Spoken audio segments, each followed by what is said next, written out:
12 de setembro, sejam muito bem-vindos ao Plano Anual de Leitura da Bíblia com Lana E Rosânia. Hoje nós vamos entrar no segundo livro do profeta menor, Joel. Nós vamos ler do capítulo 1 ao capítulo 3. Joel 1. Esta é a mensagem que o Senhor Deus deu a Joel, filho de Petuel. A praga de gafanhotos e a seca. Prestem atenção, velhos. Escute, povo de Judá. Já aconteceu alguma coisa tão terrível como esta em nosso dia ou no tempo dos nossos antepassados? Digam aos seus filhos o que aconteceu, que eles contem aos seus filhos e que estes falem sobre isso à geração seguinte. Vieram nuvens e mais nuvens de gafanhotos e comeram todas as plantações. O que os primeiros gafanhotos deixaram foi devorado pelos que vieram depois. Acordem, beberrões, acordem e chorem, vocês que gostam de vinho, pois as uvas foram destruídas e não haverá vinho novo para beber. Vieram os gafanhotos com um exército enorme e poderoso e invadiram meu país. Os seus dentes eram como os de um leão e afiados como dentes de uma leoa. Destruíram as nossas parreiras e acabaram com as nossas figueiras. Arrancaram as cascas das árvores, deixando os galhos completamente brancos. Chorem como uma jovem vestida de luto que chora a morte do seu noivo. Os sacerdotes, os servos de Deus, choram no templo do Senhor, porque não há mais ofertas de alimento nem de vinho. Os campos estão arrasados, a terra está de luto, pois os cereais foram destruídos e as parreiras e as oliveiras secaram. Fiquem desesperados, vocês que trabalham nos campos. Chorem vocês que cuidam das parreiras, pois não há trigo nem cevada. Todas as colheitas foram destruídas. As parreiras e as figueiras secaram. Estão secas as romanzeiras, as palmeiras, as macieiras e todas as outras árvores frutíferas. O povo está triste. Sacerdotes, vocês que apresentam as ofertas no altar, vistam roupas feitas de pano grosseiro e chorem. Servos do meu Deus, venham ao pátio do templo e chorem a noite inteira, pois na casa do nosso Deus não há mais ofertas de alimento nem de vinho. Convoquem uma reunião no templo e anunciem um dia de jejum. Reúnam as autoridades e todo o povo de Judá no templo do Senhor nosso Deus e orem a Ele pedindo socorro. Está chegando o dia do Senhor, em que o Todo-Poderoso vai trazer destruição. Será um dia de terror. Sem podermos fazer nada, vimos as nossas plantações serem destruídas. No templo do nosso Deus não há alegria nem festa. Nos campos secos as sementes não brotam. Não há colheita de trigo e os depósitos de cereais estão caindo aos pedaços. O gado está mugindo de fome e os bois andam tontos de um lado para o outro, porque não há pasto. As ovelhas também estão morrendo. Eu clamo a ti, ó Senhor. As árvores e os pastos estão secos, como se um fogo tivesse queimado tudo. Até os animais selvagens pedem socorro a ti, porque os rios secaram e por toda parte a seca acabou com o capim. Os gafanhotos e o dia do Senhor. Toquem as cornetas no monte Sião. Deem um grito de alarme no monte de Deus. Trema de medo o povo de Judá, pois está chegando o dia do Senhor. Será um dia de escuridão e trevas, um dia de nuvens negras. Os gafanhotos avançam como um exército enorme e poderoso, como uma nuvem escura que cobre as montanhas. Nunca houve uma coisa assim no passado, e no futuro nunca mais haverá. Eles devoram tudo como se fossem fogo, como fogo que queima e destrói. Antes de chegarem à terra, é como um paraíso. Mas depois de passarem, ela parece um deserto. Os gafanhotos acabam com tudo. Eles parecem cavalos e correm como cavalos de guerra. Vêm saltando no alto das montanhas, fazendo barulho como carros de guerra, como galhos secos estalando no fogo. São como um enorme exército posto em ordem de combate. Eles vão avançando e todo mundo treme. Todos ficam pálidos de medo. Eles atacam como soldados valentes. Correm, sobem pelos muros e continuam sempre avançando. Marcham em linha reta e não empurram uns aos outros, pois cada um segue o seu caminho. Marcham sempre em frente e não há armas que possam fazê-los parar. Eles atacam a cidade, sobem pelas paredes das casas e entram pelas janelas como ladrões. Avançam sem parar e a terra treme, o céu estremece, o sol e a lua se escurecem e as estrelas deixam de brilhar. À frente do seu exército, o Senhor dá ordem em alta voz. O exército é enorme e os soldados são valentes. Como é terrível o dia do Senhor! Quem poderá suportá-lo? Deus ama o seu povo. O Senhor Deus diz: mas agora voltem para mim, com todo o coração, jejuando, chorando e se lamentando, em sinal de arrependimento. Não rasguem as roupas, mas sim o coração. Voltem para o Senhor nosso Deus, pois Ele é bondoso e misericordioso, é paciente e muito amoroso, e está sempre pronto a mudar de ideia e não castigar. Talvez o Senhor nosso Deus mude de ideia e abençoe o seu povo, dando-lhes boas colheitas. Então vocês poderão apresentar a Deus ofertas de alimento e de vinho. Toquem as trombetas no monte Sião, anunciem um dia santo de jejum e convoque o povo para se reunir no templo. Reúnam todo o povo e mandem que eles se purifiquem, que venham todos velhos e crianças, e até as criancinhas de peito, que os recém-casados saiam de casa e venham ao templo também. E vocês, sacerdotes, que no pátio do templo servem a Deus o Senhor, chorem e façam essa oração. Ó Deus, não castigues o teu povo, não nos humilhes diante dos outros povos, para que eles não caçoem de nós e perguntem, onde está o Deus de vocês? Deus abençoou novamente a terra. Então o Senhor mostrou o seu grande amor para com a sua terra e teve pena do seu povo e respondeu, agora eu vou lhes dar cereais, vinho e azeite. Assim vocês comerão e ficarão satisfeitos. Nunca mais deixarei que os outros povos caçoem de vocês. Enxotarei para longe de vocês a praga de gafanhotos que vem do norte e os jogarei no deserto. Os gafanhotos que vêm na frente serão jogados no Mar Morto e os que vêm atrás cairão no Mar Mediterrâneo. Os gafanhotos mortos aos montões vão apodrecer e cheirar mal. Eu vou fazer grandes coisas. Alegrem-se, ó campos, e não tenha medo, pois eu, o Senhor, fiz grandes coisas.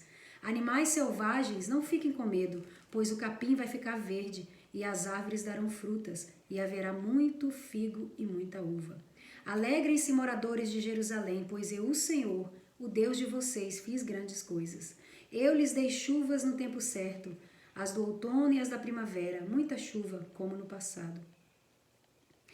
A colheita de trigo será boa, e haverá muito vinho e muito azeite. Devolverei tudo o que vocês perderam, quando eu mandei as enormes nuvens de gafanhotos, que como exércitos destruíram as colheitas. Vocês terão comidas até não querer mais, e louvarão o Senhor seu Deus, que derramou tantas bênçãos sobre vocês, e o meu povo nunca mais será humilhado. Vocês ficarão sabendo que eu estou com vocês, saberão que eu, o Senhor, sou o seu Deus, e que não há nenhum outro Deus, e o meu povo nunca mais será humilhado. O dia do Senhor. O Senhor diz ao seu povo, depois disso eu derramarei o meu espírito sobre todas as pessoas. Os filhos e as filhas de vocês anunciarão a minha mensagem, os velhos sonharão e os moços terão visões. Até sobre os escravos e as escravas eu derramarei o meu espírito naqueles dias. Farei com que apareçam coisas espantosas no céu e na terra. Haverá sangue, fogo e nuvens de fumaça. O sol ficará escuro e a lua se tornará cor de sangue, antes que chegue o grande e terrível dia do Senhor. Então todo aquele que pedir a ajuda do Senhor será salvo, pois o Senhor prometeu que todos os que não tiverem sido destruídos estarão no monte Sião, em Jerusalém. Aqueles que o Senhor escolheu serão salvos. Capítulo 3. Deus julgará as nações. O Senhor Deus diz, naquele tempo farei com que o povo de Jerusalém e de Judá prospere de novo. Então ajuntarei os povos de todos os países e os levarei para o vale de Josafá, e ali os julgarei. Eu farei isso por causa das maldades que praticaram contra o povo de Israel, o meu povo escolhido. Espalharam os israelitas por vários países e dividiram entre si o meu país.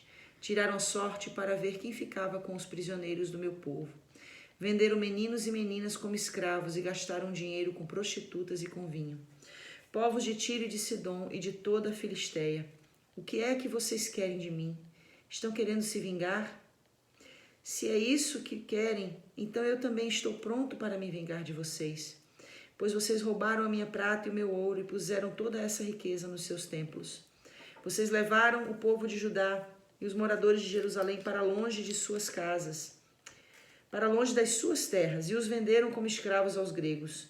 Eu vou trazer o meu povo de volta daqueles lugares distantes e farei com vocês o mesmo que vocês fizeram com eles.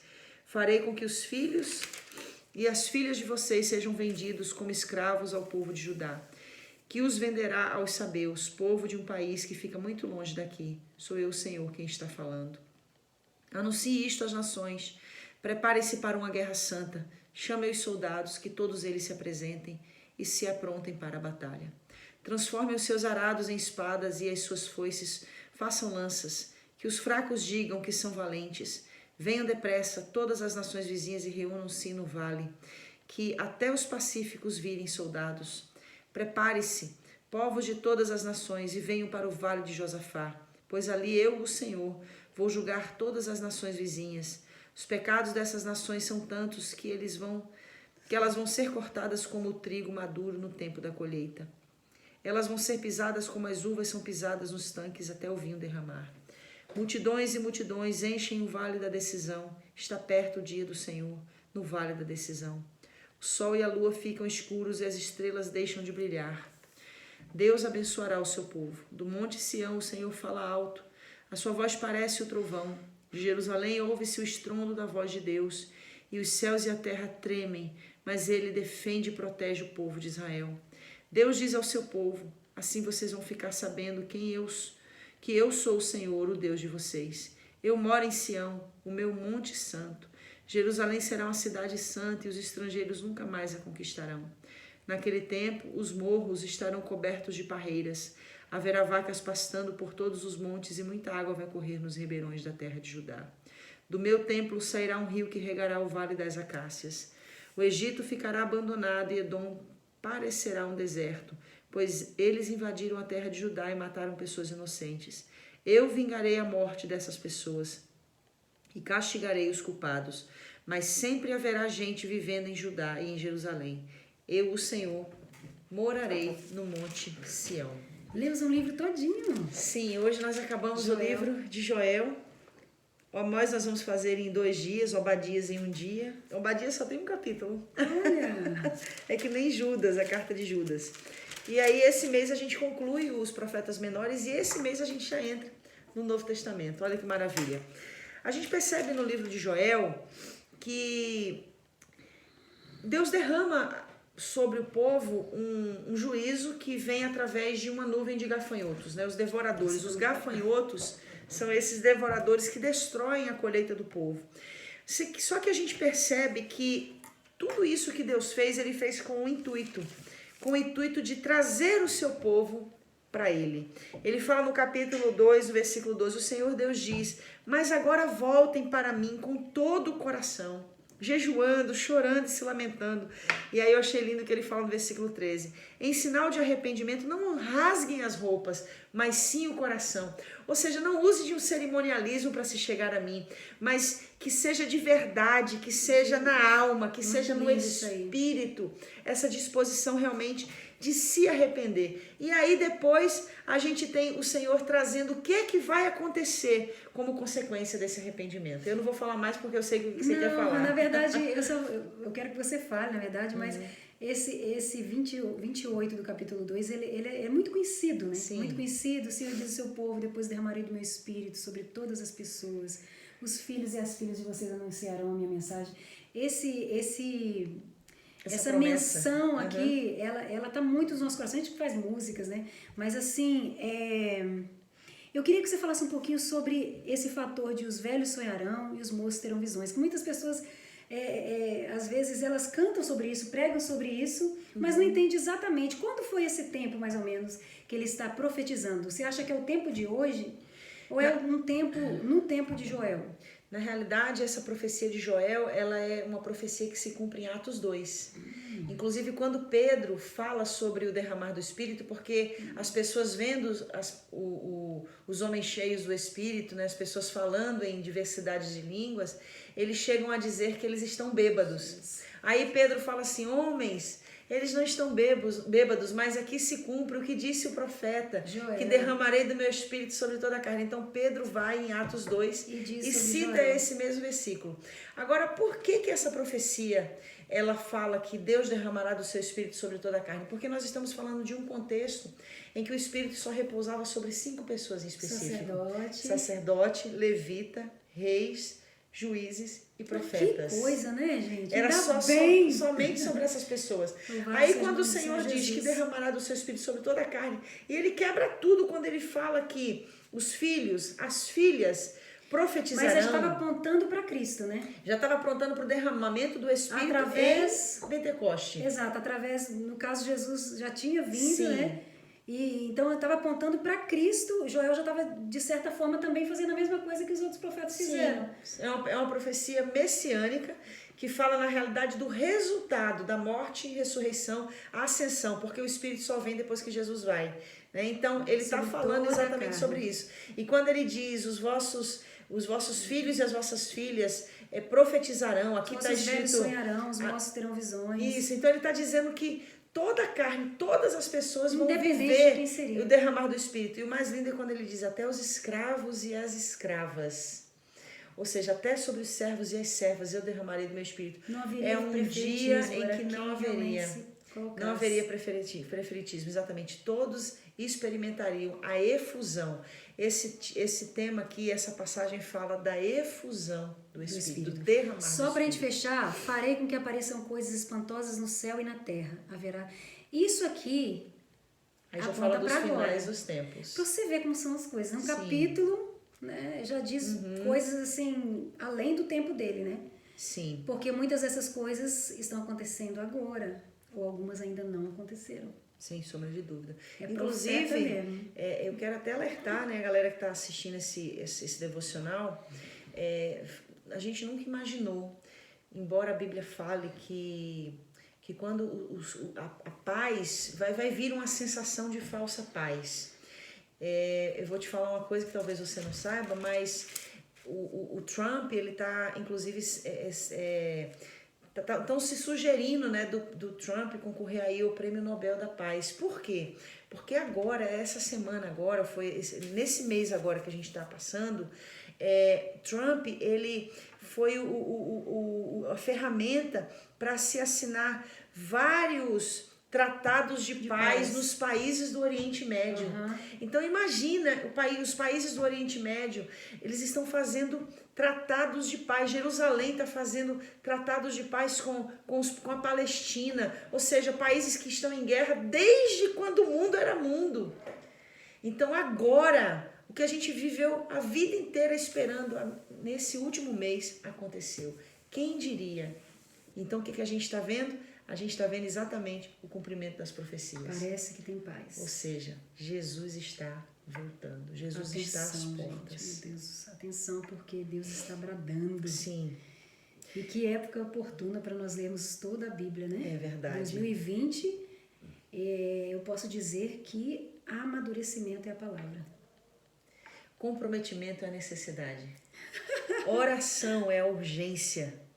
Meu Deus. Adoração verdadeira é indispensável. Serviço, e a gente está falando tudo isso porque acabou agora a conferência apostólica que nós estamos aqui gravando. Mas é tudo tão linkado, a Bíblia, né? E foi impressionante como Deus falou com a gente sobre isso, né? É tudo muito linkado, não tem nem, sabe, é um link atrás do outro, é o Espírito de Deus bradando, né? Através desse tempo, pelo menos na minha vida, na vida, tenho certeza de vocês que estão aí acompanhando a leitura da Bíblia com a gente. Que Deus abençoe aí e fiquem ligados, porque Deus está bradando esse ano de 2020. Atenção ao que o Espírito está dizendo às igrejas. E o Espírito e a noiva dizem, vem. Vem, Maranata.